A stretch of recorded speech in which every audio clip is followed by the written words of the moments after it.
एक तो मुझे छोटे टीम के अगेंस्ट टॉस जीत के फील्डिंग करने का आइडिया एक बायलैटरल सीरीज पे कभी भी समझ में नहीं आता है कि आप टॉस जीत के फील्डिंग करना क्यों चाहोगे। कल का जो पिच था नया पिच था हरारे पे, लेकिन ऐसा वाला पिच नहीं था कि बहुत एक्सट्रीम पिच है कि आप पहले बैटिंग करोगे तो हार ही जाओगे। ठीक है, 120 130 वाला पिच बिल्कुल भी नहीं था। मैं हमेशा ही चाहता हूं कि छोटे टीम के साथ अगर आप टॉस जीत रहे हो तो पहले बैटिंग करो कि ज्यादा से ज्यादा यंगस्टर को अपना बैटिंग स्किल दिखाने का मौका मिले। शायद क्योंकि सीरीज अभी तक हमने जीता नहीं था इसलिए टॉस जीत के फील्डिंग लिया है जो सेफ ऑप्शन था, लेकिन मैं इसके अगेंस्ट ही हूं। आप प्लेइंग 11 में एक चेंज था कि आवेश खान को रेस्ट देके तुषार देशपांडे को लाया जो सही डिसीजन था, लेकिन शायद कोई और कैप्टन होता तो शायद हर्षित राणा का भी कल डेब्यू हो जाता, क्योंकि हर्षित राणा भी जगह डिजर्व करते थे। ठीक है, ऐसा नहीं है कि हम बड़े टीम की अगेंस्ट सीरीज खेल रहे हैं, सीरीज बीच में फंस गया है तो हम अपने बेस्ट प्लेयर्स के साथ ही जाएंगे। जिम्बाब्वे के साथ खेल रहे हैं यार। हर एक यंगस्टर को मेरे हिसाब से 2 मैच खेलने का मौका मिलना चाहिए ही चाहिए, वरना 15 मेंबर स्क्वाड लेके जाने का क्या फायदा है। अगर आप एक छोटे टीम्स के साथ 15 मेंबर्स को लेके जा रहे हो तो मैं तो चाहता हूं हर एक प्लेयर्स को एटलीस्ट 2 मैच खेलने का मौका मिले ही मिले, वरना फायदा क्या हुआ ऐसे सीरीज का? कुछ भी फायदा नहीं हुआ। ऐसे सीरीज बीसीसीआई ऑर्गेनाइज क्यों करते हैं?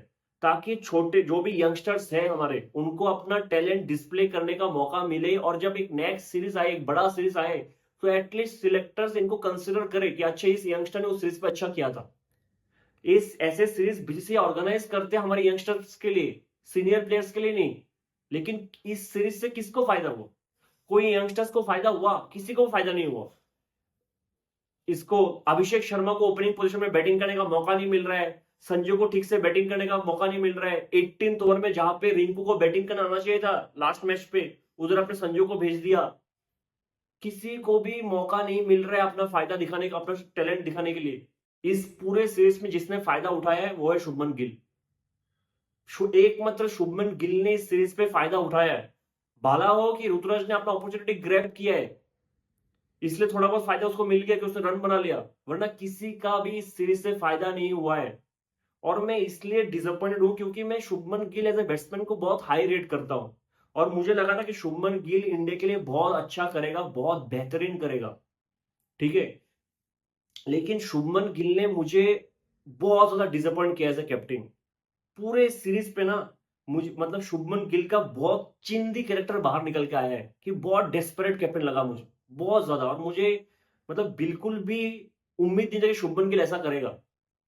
आप कोई कोई बोलेगा कमेंट सेक्शन पे कि शुभमन गिल अभी भी बहुत यंग है, 24 साल का है वो। धोनी शायद 26 ईयर्स में कैप्टन बन गया था। ग्रेम स्मिथ शायद 21 या 22 साल की उम्र में कैप्टन बन गया था। 24 साल बहुत होता है, और शुभमन गिल इन सब प्लेयर्स में सबसे एक्सपीरियंस्ड प्लेयर है। इंडिया के लिए सबसे ज्यादा मैचेस खेल चुका है वो। बहुत ही चिंदी कैरेक्टर बाहर निकल के आया है। जब थर्ड T20 खत्म हुआ था उसकी वीडियो में मैंने कहा था कि मैं चाहता हूं कि लास्ट 2 T20 में शुभमन गिल और ऋतुराज गायकवाड़ रेस्ट ले ले, ताकि रियान पराग और साई सुदर्शन का जगह बन जाए, क्योंकि उनको भी मौका देना जरूरी है। आप चाहते हो कि हर एक यंगस्टर को मौका मिले एटलीस्ट 2 मैचेस, वरना बिल्कुल भी अनफेयर है अगर आप मौका नहीं दोगे। ये सब यंगस्टर कभी वापस इंडिया के लिए खेल नहीं होगा, खेल नहीं पाएगा, कभी भी खेल नहीं पाएगा। कब मौका मिलेगा रियान पराग को? फिर जब मेन प्लेयर्स वापस आ जाएंगे ना, सब इनमें से शायद 1-2 प्लेयर्स को ही मौका मिलेगा वापस खेलने का। तो इसलिए हमेशा मैं चाहता हूं कि एटलीस्ट 2 मैच तो खेलने का मौका मिले। इसलिए मैं लास्ट वीडियो में कह रहा था कि लास्ट 2 मैचेस के लिए ऋतुराज गायकवाड़ और शुभमन गिल को रेस्ट लेना चाहिए और रियान पराग और साई सुदर्शन को खिलाना चाहिए। सबके लिए फेयर होना चाहिए सब चीज। आप सिर्फ ऋतुराज गायकवाड़ को ड्रॉप करके रियान पराग को नहीं ला सकते, फिर ये अनफेयर दिखेगा। मैं तो ये एक्सपेक्ट कर रहा था कि Shubman Gill as a captain should lead by an example, कि चल ऋतु मैं भी रेस्ट ले रहा हूं, तू भी रेस्ट ले। रियान को मौका देते हैं, साई सुदर्शन को मौका देते हैं, वरना ये लोग वापस कब खेलेंगे इंडिया के लिए। लेकिन क्या गिल ने किया? बिल्कुल भी नहीं किया। ये तो छोड़ो, फिर कल भी ओपनिंग करने आया अभिषेक शर्मा का जगह खा के। शुभमन गिल का एक असली कैरेक्टर तब बाहर बाहर निकल के आया था, आपको याद होगा जब T20 वर्ल्ड कप का स्क्वाड अनाउंस भी नहीं हुआ था। ठीक है, इस साल T20 वर्ल्ड कप का स्क्वाड अनाउंस भी नहीं हुआ था। शुभमन गिल का एक इंटरव्यू आया था, कौन से चैनल के साथ मुझे याद नहीं है। उस इंटरव्यू में शुभमन गिल कहता है कि मैंने आईपीएल में 900 रन मारा है, मेरा तो जगह बनता है T20 वर्ल्ड कप में। ठीक है, जगह नहीं बनता तो मुझे नहीं पता कि कैसे जगह नहीं बना। 900 रन मारा है, मेरा तो जगह बनना चाहिए। शुभमन गिल ने शायद 870 बनाया था 2023 के आईपीएल में। 2024 के आईपीएल में उसने हगा है। और उसने इंटरव्यू में वो कहता है कि 2023 की आईपीएल की परफॉर्मेंस की बेसिस पे 2024 में उसको मौका मिलना चाहिए। 2024 को वर्ल्ड कप में 870 रन उसने 2023 के आईपीएल में मारा था। अब ऑडेसिटी देखो उसका। ठीक है, उसके बाद उसने इंडिया के लिए T20 में हगा है। उसने 2024 आईपीएल में हगा है लिटरली। जिस चैनल का बैट्समैन है उस चैनल से उसने बैटिंग किया ही नहीं है। और वो कहते हैं कि उसका जगह बनता है 2024 T20 वर्ल्ड कप में, क्योंकि 2023 में उसने 870 रन मारा है। इतना शेमलेस इमेच्योर कमेंट था। उधर ही आपको पता लग जाना चाहिए था कि शुभमन गिल कैसा है। बहुत ज्यादा मुझे मतलब एक्सपेक्ट था Shubman Gill as a captain से। बहुत ही डिसअपॉइंट किया है। सिर्फ खुद का फायदा देखा शुभमन गिल ने। बहुत ही डेस्परेट लगा है मुझे पूरे सीरीज पे कि मैं तो अपना देख रहा हूं, बाकी सब जगह बाहर में। क्योंकि शुभमन गिल देखो, अगर शुभमन गिल का जगह फिक्स होता ना मेन टीम में, T20 टीम में, अगर मेन स्क्वाड में उसका जगह फिक्स होता तो शायद वो ये सब नहीं करता। क्योंकि वो फिक्स नहीं है तो कैसा लगेगा कि जो लास्ट सीरीज पे कैप्टन था इंडिया के लिए वही मेन टीम में सिलेक्ट नहीं हुआ है। बहुत बुरा लगेगा ना सुनने में भी। ठीक है, क्या रे, ये तो लास्ट सीरीज पे कैप्टन था, इस सीरीज में उसका जगह भी नहीं बन रहा टीम में। इसलिए उसने बस खुद का फायदा देखा है। इस सीरीज में ना अभिषेक शर्मा को कुछ फायदा हुआ है, ना ऋतुराज का कुछ फायदा हुआ है, ना संजू का कुछ फायदा हुआ है, ना रियान परख का कुछ फायदा है। कौन सी यंगस्टर का फायदा मिल गया? रिंकू को तो बैटिंग भी नहीं आ रहा है ठीक से। जिस दिन बैटिंग आना चाहिए तो उस दिन अपने उसने भेजा भी नहीं है। किसी का भी कुछ फायदा नहीं हुआ है। आप एक बार सोच लो, अगर इस टीम में ऋतुराज कैप्टन होता प्लेइंग में, आप सोच लो कि ऋतुराज कैप्टन होता, अगर ऋतुराज शुभमन गिल को नंबर 4 पे बैटिंग करने के लिए भेजते, मान लो ऋतुराज कैप्टन है और ऋतुराज ओपनिंग आ रहा है जसवाल के साथ, नंबर 3 पे अभिषेक शर्मा, नंबर 4 पे शुभमन गिल, क्या शुभमन गिल चुप रहता? अगर फिर नंबर 4 पे शुभमन गिल का परफॉर्मेंस नहीं आता, सब यही कहते, शुभमन गिल खुद कहता कि ऋतु ने मेरा करियर खराब कर दिया नंबर 4 पे पुश करके। अगर कोई भी और ऋतुराज छोड़ा, अगर कोई भी और कैप्टन होता जिसके अंडर शुभमन गिल खेल रहा होता और शुभमन गिल को नंबर 4 पे पुश करते T20 में, शुभमन गिल अब तक हंगामा मचा देता। मैं तो ऋतु के बारे में बात ही नहीं कर रहा हूं, क्योंकि उसका रन आ गया है, लकी है वो रन आ गया उसका। किसी को भी अपना डिजर्विंग पोजीशन नहीं मिला है बैटिंग स्किल दिखाने के लिए। किसी का भी कुछ फायदा नहीं हुआ है। क्या अभिषेक शर्मा का नेक्स्ट सीरीज पे सिलेक्शन होगा कि नहीं होगा वो भी कंफर्म नहीं है। एटलीस्ट कल के मैच पे तो अभिषेक शर्मा को भेज ही देना चाहिए था ओपनिंग पोजीशन में। बिल्कुल भी समझ में नहीं आया मुझे क्यों नहीं भेजा। क्या हो जाता कि अगर एक मैच पे गिल नंबर 3 पे आ जाता, क्या हो जाता? साफ साफ पता लग रहा है कि शुभमन गिल अपना जगह बनाने के लिए टीम में खेल रहा है, बस अपने लिए बैटिंग कर रहा है। मैं इससे पहले भी 2-3 प्लेयर देख चुका हूं इंडिया के लिए जो बस अपने लिए सोचता है। और क्योंकि मैं नाम नहीं ले रहा हूं इसका मतलब ये मत समझना कि विराट कोहली है। आप लोग, मैं कभी भी नाम नहीं लेता हूं तो आप लोग कमेंट पे विराट कोहली लिख देते हो। विराट कोहली बिल्कुल भी नहीं है। विराट कोहली ने जब जब इंडिया का जर्सी पहना वो इंडिया के लिए खेला है, टू बी ऑनेस्ट। पूरा T20 वर्ल्ड कप उसने इंडिया के लिए सोच के अपना फॉर्म खराब कर दिया है। अगर वो संभाल के अपना नेचुरल गेम खेलता वो पूरा वर्ल्ड कप में अच्छा रन बनाता। क्योंकि बस टीम के बारे में सोचा है, इसलिए वो जल्दी जल्दी आउट हुआ है कि स्ट्राइक रेट बढ़ा के खेलना है। बस टीम का फायदा तो देखा है वो।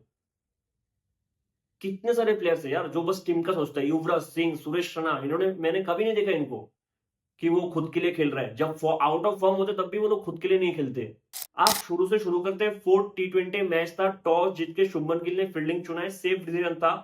एक नया पिच था हराने का, ग्राउंड सेमी है, पिच नया है तो इसलिए शायद कॉर्नर वाला पिच था। एक साइड पे ग्राउंड बहुत ही बड़ा है, 80 मीटर का डिस्टेंस था। जो मिड विकेट का लेंथ है वो 80 मीटर का डिस्टेंस था बाउंड्री। अब ओपनिंग जो प्लेयर्स थे जिम्बाब्वे को, उन्होंने अच्छा खासा स्टार्ट दिया है। बहुत स्लो एंड स्टेडी बैटिंग किया है। जिम्बाब्वे के लिए तो ये सही था कि आप विकेट नहीं दे रहे हो पावर प्ले में। ठीक है, 63 रन का ओपनिंग पार्टनरशिप था और 9th ओवर में आके अभिषेक शर्मा फर्स्ट विकेट लेता है, जो बहुत ही गंदा बॉल था। आधे पिच का बॉल था, बैट्समैन मिड विकेट के ऊपर से मारने का कोशिश करता है, जो लंबा बाउंड्री था 80 मीटर का, उधर कैच पकड़ा जाता है। बहुत ही गंदा बॉल था। अगली ओवर में शिवम दुबे आके एक विकेट लेता है दूसरे ओपनर का, वो भी बहुत घटिया बॉल था। शायद 118 119 की स्पीड पे आधे पिच का बॉल था। मतलब दोनों ने विकेट ले लिया, हमारे 5th बॉलर अभिषेक शर्मा और शिवम दुबे। लेकिन इसका मतलब ये नहीं है कि उन्होंने बहुत अच्छा बॉलिंग किया है। बॉलिंग अच्छा नहीं किया, बहुत ही खराब, दोनों ही बहुत ही घटिया बॉल पे विकेट मिला दोनों को। हालांकि अभिषेक शर्मा ने बाद में एक दो बॉल बहुत अच्छा किया, मुझे एक बॉल याद आ रहा है, शायद सिकंदर रजा को बीट किया था, दूसरा शायद बेनेट का बॉल अच्छा था जहां पे ऋतुराज ने एक इजी कैच छोड़ दिए। उसके बाद सिकंदर रजा काफी अच्छा बैटिंग करते एक तरफ से, लेकिन दूसरे एंड से कोई बैटिंग कर ही नहीं रहा था। ठीक है, मैं तो चाहता था कि इंडिया ज्यादा से ज्यादा मिसफील्ड करे, ज्यादा से ज्यादा कैच छोड़ दे। मैं सच में चाहता था कि जिम्बाब्वे 180 190 बना ले, ताकि एटलीस्ट इंडिया को पूरा बैटिंग करने का मौका मिले, सबको बैटिंग करने का मौका मिले, हमारे बैट्समैन लंबा इनिंग्स खेल पाए। आप सोचो अगर टारगेट थोड़ा बड़ा होता इंडिया के लिए तो शायद कल जायसवाल का सेंचुरी भी आया था। इसलिए मैं चाहता था कि जिम्बाब्वे बहुत ज्यादा रन बना ले, लेकिन मैं वेट कर रहा था कि आप जाके जिम्बाब्वे अपना रन रेट को ऊपर करेगा, आप ऊपर करेगा, लेकिन हुआ ही नहीं इनसे ऊपर। 20 ओवर में सिर्फ 152 बना पाया है। ठीक है, आप ओपनिंग करने आता है जायसवाल और शुभमन गिल, एज एक्सपेक्टेड पता लग गया था कि गिल ही ओपनिंग करने आएगा। ठीक है, वो अपने लिए खेल रहा है, और जायसवाल का तो माइंडसेट क्लियर था। देखो जायसवाल के लिए सीरीज बहुत इंपॉर्टेंट था, उसने जब जब इंडिया के लिए टी20 खेला है उसने बहुत अच्छा किया है। टी20 वर्ल्ड कप के मेन स्क्वाड में वो था जायसवाल, तो उसको तो जगह टीम में बनता ही बनता है, लेकिन उसके लिए भी इंपॉर्टेंट है सीरीज, क्योंकि अब उसे कॉम्पिटिटर्स बहुत आगे, ऋतुराज है, साई सुदर्शन है, अभिषेक शर्मा है, गिल है, तो उसको भी रन बनाना है। और उस जिस इंटेंट के साथ खेला है, बहुत ही क्लियर माइंडसेट था कि मुझे अपना नेचुरल गेम खेलना है, स्ट्राइक रेट बढ़ा के खेलना है। कोई भी बॉलर हो, कैसा भी फील्ड था, वो मार ही रहा था और बॉल गैप में जा रहा था। पावर प्ले के बाद इंडिया का स्कोर था 61 फॉर 0, जहां पे जायसवाल का स्कोर था 47। ठीक है, शुभमन गिल शुरू से मतलब धीरे धीरे खेल रहे थे, क्योंकि उसका आइडियल सिचुएशन था, उसको रेस लेने की जरूरत ही नहीं है। जिस तरीके का बैटिंग जायसवाल कर रहा था, शुभमन गिल का रेस में बनता भी नहीं था। 14 ओवर के बाद इंडिया का स्कोर था 135 फॉर 0। ठीक है, जहां पे शुभमन गिल का स्कोर था 48, जायसवाल का स्कोर था 83। जीतने के लिए और भी 18 रन चाहिए था, और लग रहा था कि अगर शुभमन गिल अपना हाफ सेंचुरी करके सिंगल लेके जायसवाल को दे दे तो शायद जायसवाल बाउंड्री मार के अपना सेंचुरी पूरा कर सकता है। शायद 14.1 बॉल पे शुभमन गिल डबल लेके अपना हाफ सेंचुरी पूरा कर लेता है। ठीक है, उसके बाद वो आगे बढ़ के एक छक्का मारता जो बहुत ही सरप्राइजिंग था। मतलब अगर आप सिंगल लेके दे देते जायसवाल को तो शायद जायसवाल सेंचुरी बना लेता कल। देखो ऐसे तो मैं मतलब स्टैट्स का बहुत बड़ा फैन नहीं हूं, आपको पता ही होगा, मैं ज्यादा सेंचुरी हाफ सेंचुरी में बिलीव नहीं करता। मैं हमेशा जब भी मैच देखता हूं मुझे मैं बस ये देखता हूं कि इनिंग्स का इंपैक्ट क्या है। अगर इनिंग्स का इंपैक्ट अच्छा खासा है, चाहे वो 20 रन का इनिंग्स हो, 30 रन का इनिंग्स हो, सेंचुरी का जो भी हो, अगर इनिंग्स इंपैक्टफुल है तो काफी है मेरे लिए। ठीक है, ऐसे में स्टैट्स का बिलीवर नहीं हूं, लेकिन मतलब बनता तो था कि जायसवाल सेंचुरी बना ले। एक यंगस्टर के लिए बहुत बड़ा मतलब एक माइलस्टोन होता है कि सेंचुरी पूरा कर ले, वो भी टी20 में। शायद जायसवाल का सेकंड सेंचुरी होता इंडिया के लिए टी20 में, एक उसने उस कप में मारा था। मतलब गिल क्या सोच के छक्का मारा है, मैं इसके पीछे का रीजन सोच रहा था। क्योंकि क्या खुद के स्ट्राइक रेट बढ़ाने के लिए, क्योंकि ये तो रन रेट का गेम था ही नहीं, बायलैटरल सीरीज खेल रहा हूं जिम्बाब्वे के साथ। 14 15 ओवर में मैच खत्म होने वाला था। मतलब आपने बस ऐसा लगा कि छक्का मार के आपने बस अपना स्ट्राइक रेट को अच्छा किया है। बाकी तो मुझे बिल्कुल भी समझ में नहीं आया। मुझे पता है कि टीम हमेशा फैलाना चाहिए इंडिविजुअल से, लेकिन गिल की जगह कोई और भी बैट्समैन होता ना तो शायद वो सिंगल लेके जायसवाल को दे देता।